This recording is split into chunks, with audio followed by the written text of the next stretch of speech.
source. Blind people. When blind people get an operation or other treatment that restores their sight, one of the biggest surprises for them is that objects appear smaller when they're farther away.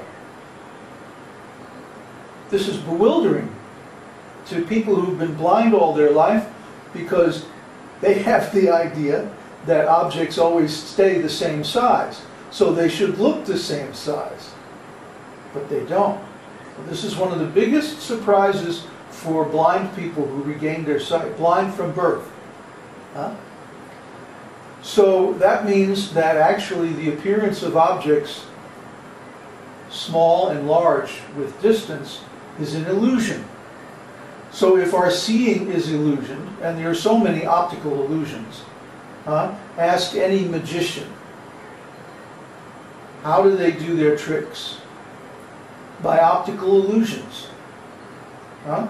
They create a distraction which forces you to look away. And then while you're looking at something else, they manipulate something and they make it look like a trick. But it's not really a trick.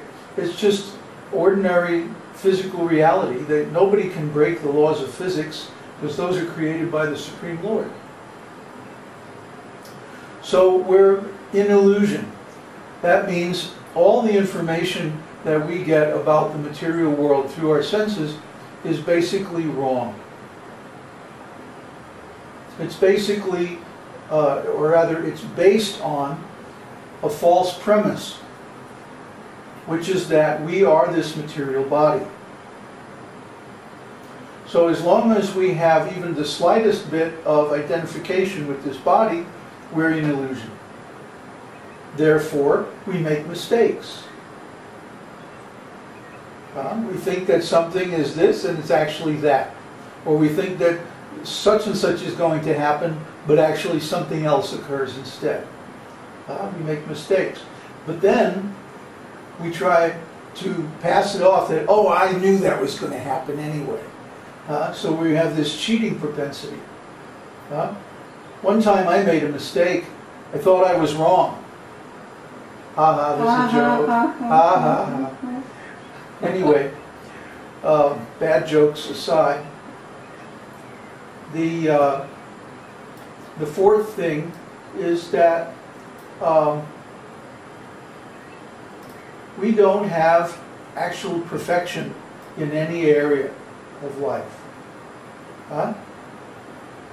But we think that we know things. We think that we have knowledge. But yet, our knowledge is always covered by illusion. So what to speak of ordinary things, like objects appearing smaller when they're farther away?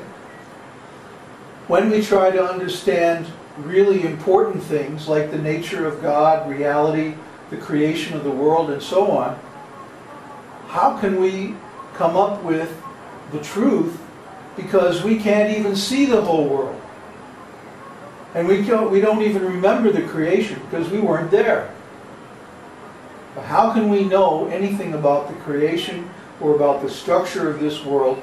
Because our observing position, our observing platform is so limited that we really can't get accurate information about it. Our only hope of getting real information, accurate information about things like the creation, is through the scriptures. Because after all, God was there. He was the eyewitness, and He remembers everything. His senses are perfect. His intelligence is unlimited. And He has no tendency to cheat, because He has no motivation to cheat. After all, God is the supreme. And no one is more powerful, no one is more beautiful, no one is more intelligent, and so on and so forth. He can't be removed from His position. So He has no motivation to lie. So when God gives the account of creation in the scriptures, we can trust that this is correct. There's no reason for it to be anything but. So when we encounter these different theories, they all basically suffer from the same defect. Even though they may come from modern material science, or they may come from atheistic Sankhya philosophy, or they may come from the Buddhists, or they may come from the Jainas, or any other group, or the Christians, or wherever, all the theories are deficient in the same way. And Vedānta-sūtra points this out, that the defect of all atheistic theories of creation is that they assume that matter has energy and intelligence. Let me run that by you again. All these theories assume that matter has energy and intelligence. So let's try to think of an example that shows that matter has energy and intelligence. Can anybody come up with an example? I'm going to start asking questions for a change.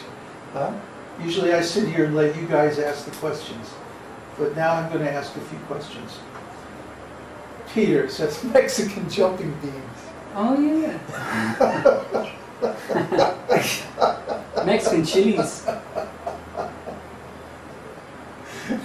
He's got a good sense of humor. Well, we'll get to that in a minute, Neville. Wait a minute. El burro, our faithful jeep, skin cells multiplying.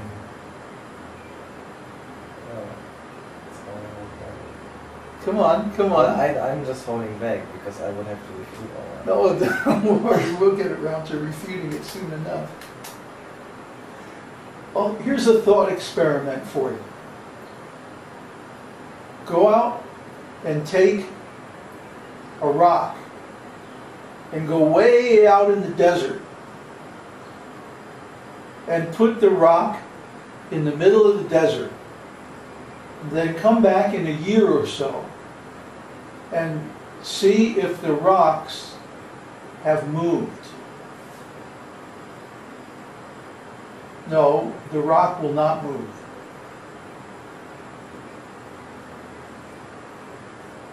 Peter, you just need to sort of be quiet and listen for a while, okay? Matter does not have its own energy. It only moves when something else acts on it. For example, if in the case of the rock, if there was an earthquake, or maybe a big storm and a flood pushes it with water, or maybe some horse comes by and kicks it or something like that. But barring some kind of interference, the rock is just going to sit there for 1,000 years, 1,000,000 years. It's not going to do anything. Matter is inert. The only time we see matter that has energy, and I can't believe that nobody came up with the example of the sun. The sun appears to have enormous energy. Where that energy comes from? Well, where does that energy come from? That's the question. Because we see, if we take, for example, a glass of water or anything else, unless we do something with it, it doesn't do anything. It just sits there. There's 1,000,000 different experiments you can do that prove this. The only time that matter changes or moves or does anything is when life acts on it. Our own material bodies are a good example. When the soul is present in the material body, the body apparently has activities, it radiates heat energy and all kinds of other stuff. It apparently manifests symptoms of intelligence, perception, and so on. But as soon as the soul leaves the body the body becomes inert. And it starts to lose its organization. It starts to lose information and become a much more simple thing, namely rotting flesh.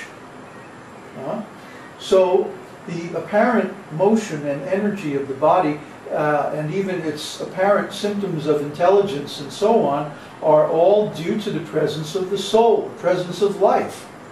And as soon as the life leaves the body, then it just disintegrates. It becomes inert.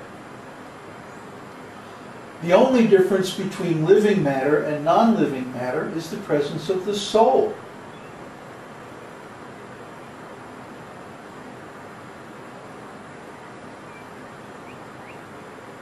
Well, any system that demonstrates energy, like for example the sun,